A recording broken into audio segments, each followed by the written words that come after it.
मेरा नाम सनी रहमान है और मैं बांग्लादेश से हूँ। ज्यादातर लोग मुझे वीडियो ब्लॉगर और कार्टूनिस्ट के हिसाब से जानते हैं। मैं एक एक्स मुस्लिम हूँ। मैं अपने आप को इंसान बताता हूँ और मेरा धर्म इंसानियत है। मैं ज्यादातर जितना भी वीडियो अपलोड करता हूँ वो सारे बंगाली में होते हैं, क्योंकि मेरा जितना भी ऑडियंस वगैरह है सारे बांग्लादेश और कलकत्ता से है, यानी बांग्ला समझने वाले। ये वीडियो मैं हिंदी में इसलिए बना रहा हूँ क्योंकि ये प्रॉब्लम सिर्फ बांग्ला बोलने वालों के नहीं, पूरे हिंदुस्तान के लिए है। पूरे हिंदुस्तान को बताने के लिए मुझे ये हिंदी में बोलना पड़ रहा है। मसला ये है कि मैं काफी दिन से सोशल नेटवर्किंग साइट, फिर यूट्यूब, फिर कई सारे न्यूज पोर्टल जो है उसमें मैं देख रहा हूँ कि 3 तलाक वगैरह, मुस्लिम पर्सनल लॉ बोर्ड, इसके ऊपर बहस चल रहा है। तो सबसे मजेदार चीज मैंने ये नोटिस किया, ये जो मुस्लिम पर्सनल लॉ बोर्ड है वो ज्यादातर औरतों को घेर के लॉ बनाया गया है, यानी औरतों को कैसे यूज किया जाए, औरतों को कैसे हम स्लेव बना के रख सकते हैं। इंडियन कॉन्स्टिट्यूशन जो है उसमें सबसे मजेदार चीज ये है कि अगर कोई खून करता है तो उसको खूनी कहा जाता है, वो मुस्लिम हो, हिंदू हो, कोई भी रिलीजन से हो। लेकिन शादी करने जाए कोई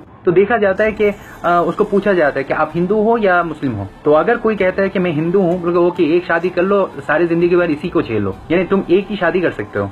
लेकिन अगर कोई मुस्लिम जाता है कि मैं शादी करना चाहता हूँ, बोले ओके, आज एक कर लो और बाकी 3 बाद में आके करके जाना। और मजे का बात यह है कि अगर कोई मुस्लिम अपने औरत को तलाक देना चाहता है, सिर्फ ये बोलने का देरी है तलाक तलाक तलाक, 3 बार तलाक बोल दिया, वो औरत गया, वो मेरा वाइफ है ही नहीं, उसको मैं जानता नहीं, और उसका जो सिक्योरिटी मनी वगैरह है वो देने का जरूरत नहीं है। लेकिन अगर कोई हिंदू अगर अपने औरत को डिवोर्स देना चाहे तो उसको लॉ के थ्रू, इंडियन कॉन्स्टिट्यूशन के थ्रू में जाना पड़ेगा। मुस्लिम पर्सनल लॉ बोर्ड जो है उसमें सिर्फ ये शादी वगैरह का मसला क्यों है, यानी सिर्फ शादी को घेर के क्यों ये लॉ बनाया गया है। शरिया लॉ अगर एस्टैब्लिश करना चाहते हो तो सारे लॉ को इंक्लूड करो ना। यानी ऐसा होना चाहिए कि एक हिंदू अगर खून करता है तो इंडियन कॉन्स्टिट्यूशन के हिसाब से उसको पनिशमेंट दिया जाए।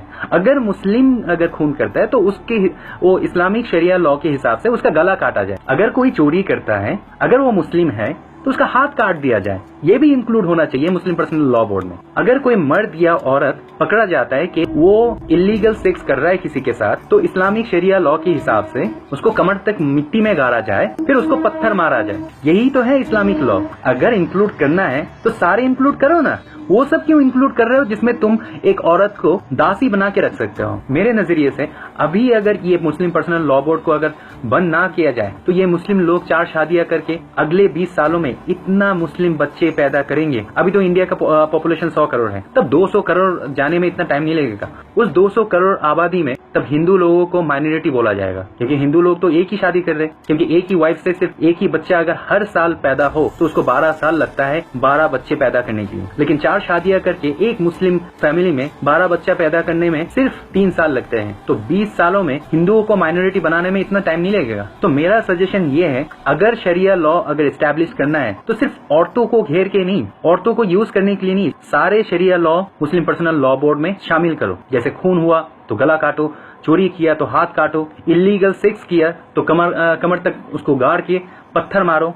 या तो हिंदुस्तान में जिस तरीके से ये मुस्लिम पर्सनल लॉ बोर्ड लीड कर रहा है उस हिसाब से हिंदू पर्सनल लॉ बोर्ड भी होना चाहिए, क्रिश्चियन पर्सनल लॉ बोर्ड भी होना चाहिए, सिख पर्सनल लॉ बोर्ड भी होना चाहिए, एथिस्ट पर्सनल लॉ बोर्ड भी होना चाहिए। अगर दूसरे रिलीजन का फॉलोअर्स को पर्सनल लॉ बोर्ड बनाने का कोई परमिशन नहीं मिलता तो मुस्लिमों को भी पर्सनल लॉ बोर्ड चलाने का कोई परमिशन नहीं देना चाहिए। मैं सनी रहमान सारे भारतवासियों के सामने गुजारिश करना चाहता हूँ, आप लोग प्लीज ये मुस्लिम पर्सनल लॉ बोर्ड को बैन करने के लिए आवाज उठाएं, क्योंकि शरिया लॉ 1400 साल पुराना है। ये मॉडर्न सोसाइटी के लिए नहीं है। शरिया लॉ जाहिल अरबों के लिए था, यह हिंदुस्तान के लिए नहीं बनाया गया था। शरिया लॉ 1400 साल पुराना है। वो 1400 साल पुराना लॉ को 2016 में एस्टैब्लिश करना पागलपन है। मुस्लिम लॉ बोर्ड को बैन करें। और सारे हिंदुस्तानियों की तरह मैं भी बोलना चाहता हूँ, जय हिंद।